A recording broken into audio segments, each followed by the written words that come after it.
लूट और झूठ भारतीय जनता पार्टी की पहचान बन गई है। भारतीय जनता पार्टी सभी भ्रष्टाचारियों का गोदाम बन गई, क्योंकि पूरा देश जानता है कि प्रधानमंत्री भ्रष्टाचार के चैंपियन हैं। इलेक्टोरल बॉन्ड ने इनका बैंड बजा दिया और प्रधानमंत्री जितनी भी सफाई देना चाहिए, इलेक्टोरल बॉन्ड्स का जो स्कीम है, ये दुनिया का सबसे बड़ा एक्सटॉर्शन का स्कीम है। दोस्तों, आज यानी 17 अप्रैल को गाजियाबाद में राहुल और अखिलेश यादव की प्रेस कॉन्फ्रेंस हुई और इस प्रेस कॉन्फ्रेंस की खास बात यह है कि इस प्रेस कॉन्फ्रेंस में बहुत सारे उनसे सवाल भी पूछे गए और बहुत सारे उन्होंने जवाब भी दिए। लेकिन सबसे बड़ी बात यह है कि जो इलेक्टोरल बॉन्ड है, जिसके ऊपर काफी हो हल्ला मच रहा है देश में, एक तरह से कह सकते हैं कि सबसे बड़ा मुद्दा बनने जा रहा है इलेक्टोरल बॉन्ड, चंदा दो धंधा लो। इस पे भी खुलकर बात करी गई राहुल गांधी द्वारा भी और अखिलेश यादव द्वारा भी। और उन्होंने बताया कि यूपी में किस तरीके से चुनाव लड़ेंगे, किस तरीके से उनकी रणनीतियां हैं भारतीय जनता पार्टी के सामने। और पीएम मोदी का इंटरव्यू जो है, उससे भी बहुत सारे प्रतिक्रिया उनकी आई।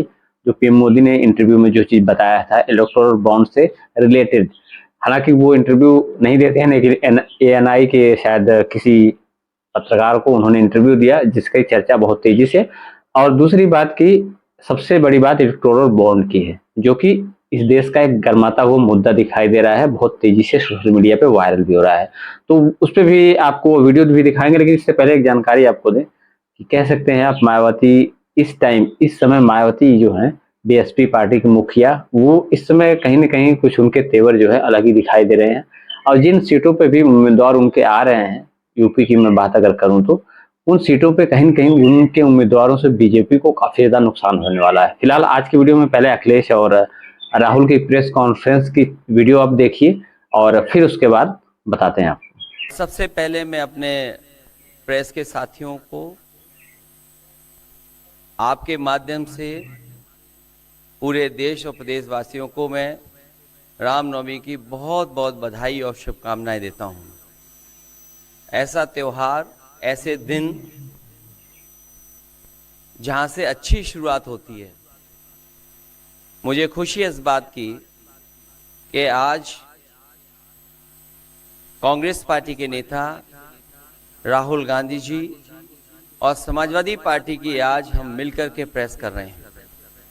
पहले चरण का चुनाव उत्तर प्रदेश का होने जा रहा है और जो पश्चिम से हवा चल रही है वो पूरे के पूरे उत्तर प्रदेश और देश के माहौल को बदलने जा रही है। आज गाजियाबाद में बैठे हैं। इस बार भारतीय जनता पार्टी को गाजियाबाद से लेकर के गाजीपुर तक इंडिया गठबंधन सफाया करने का काम करेगा। आज किसान दुखी है। तमाम जो वादे किए थे, भारतीय जनता पार्टी की हर बात झूठी निकली। उनके वादे झूठे। न किसान की आय दोगुनी हुई, न नौजवान को नौकरी रोजगार मिला, और जो सपने दिखाए थे विकास के वो भी अधूरे हैं। जो इनका नैतिकता का बुलबुला था वो भी टूट गया। इलेक्टोरल बॉन्ड ने इनका बैंड बजा दिया। भारतीय जनता पार्टी सभी भ्रष्टाचारियों का गोदाम बन गई। न केवल भ्रष्टाचारियों को ले रहे हैं, बल्कि भ्रष्टाचारियों ने जो कमाया है उसको भी अपने साथ रख रहे हैं। जहां उत्तर प्रदेश देश का सबसे बड़ा प्रदेश है, डबल इंजन की सरकार में जो दावा करते रहे डबल इंजन, उनकी होर्डिंग देखिए आप कि अब डबल वहां पर नहीं दिखाई देते हैं, अकेले दिखाई दे रहे हैं। इनके प्रत्याशी होर्डिंग से गायब हैं और चुनाव के बाद होर्डिंग पे जो अकेले हैं वो भी गायब हो जाएंगे और सफाया होने जा रहा है। इनका एक ही नारा है, झूठ बोलने का और लूटने का। लूट और झूठ भारतीय जनता पार्टी की पहचान बन गई है। पेपर लीक कितने हुए हैं? एक दो होते तो ठीक था, लेकिन 10 पेपर लीक हुए। और मैंने कई मौकों पर वो बात बताई कि अगर एक परिवार के हम केवल 3 सदस्यों को मान लें, जिस व्यक्ति ने परीक्षा लिखने की तैयारी की, जो परीक्षा नहीं दे पाया पेपर लीक के कारण, और उसके मां बाप को अगर हम जोड़ लें, तो ऐसे 60 लाख नौजवान हैं। 60 लाख नौजवानों का भविष्य अंधकार में डाल दिया। और अगर 60 लाख का गुणा करें हम 3 से, 1,80,00,000, और 1,80,00,000 को अगर हम डिवाइड कर दें 80 लोकसभाओं से, तो भारतीय जनता पार्टी का 2,25,000 वोट हर लोकसभा में कम हुआ है। इसलिए एक भी वोट बट ना पाए। जहां हमें मतदान करना है, वहीं मतदान के दिन हमें सावधान भी रहना है। अगर हम सावधान रह करके मतदान करेंगे और अपने बूथ की चौकीदारी करेंगे, तो भारतीय जनता पार्टी का सफाया होगा। आने वाले चुनाव में, ये देश का चुनाव है, देश की जनता बदलाव चाहती है, और बदलाव की हवा पश्चिम से उत्तर प्रदेश से चल रही है।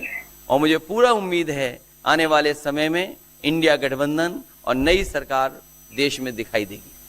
नमस्कार।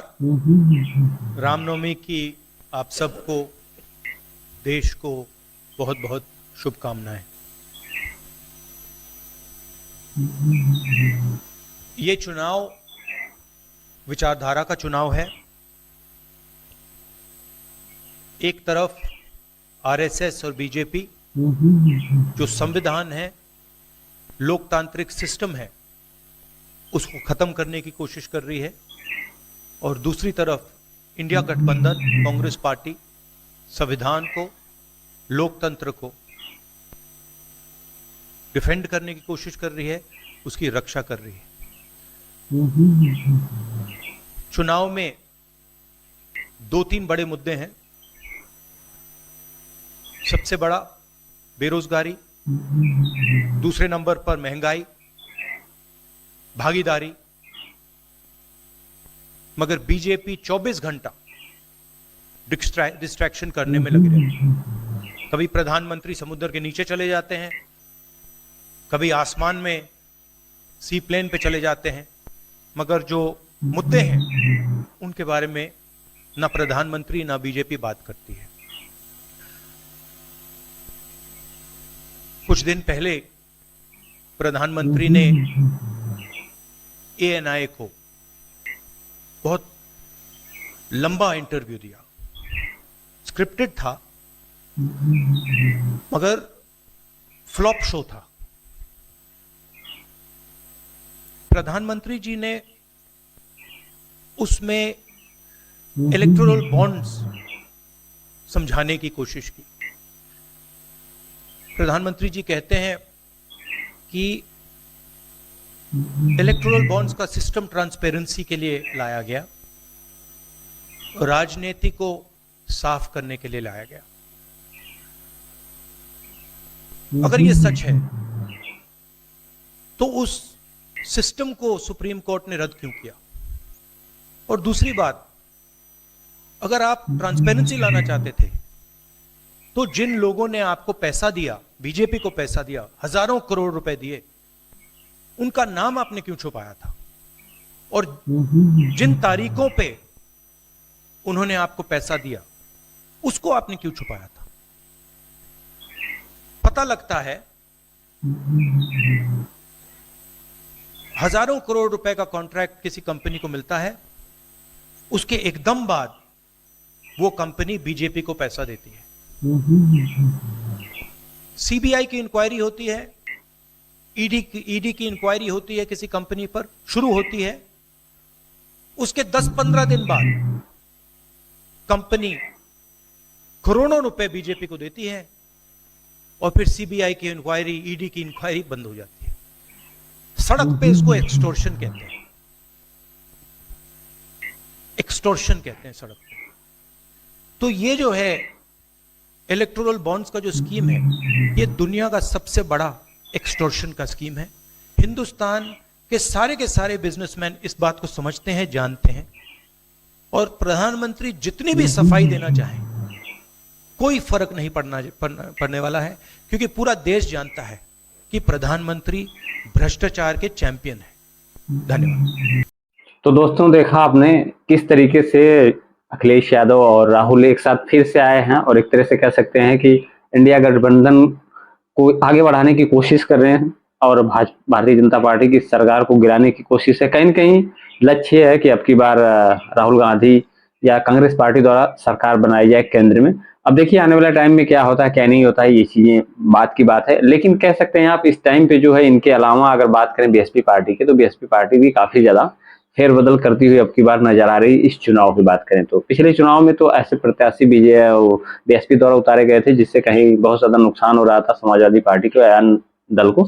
लेकिन अब की बार का चुनाव थोड़ा अलग बीएसपी लड़ रही है और कह सकते हैं आप कि कई जगह जैसे आजमगढ़ की सीट या फिर जौनपुर की सीट भी है और कई जगह और भी ऐसी सीटें हैं जहां से जो है बीएसपी ने ऐसे कैंडिडेट उतारे हैं कि कहीं न कहीं जानकारों की माने तो उससे जो है भारतीय जनता पार्टी का वोट थोड़ा सा कम हो रहा है, कहीं न कहीं वोट थोड़ा कट रहा है, जिससे कहीं न कहीं फायदा मिलने वाला है समाजवादी पार्टी को।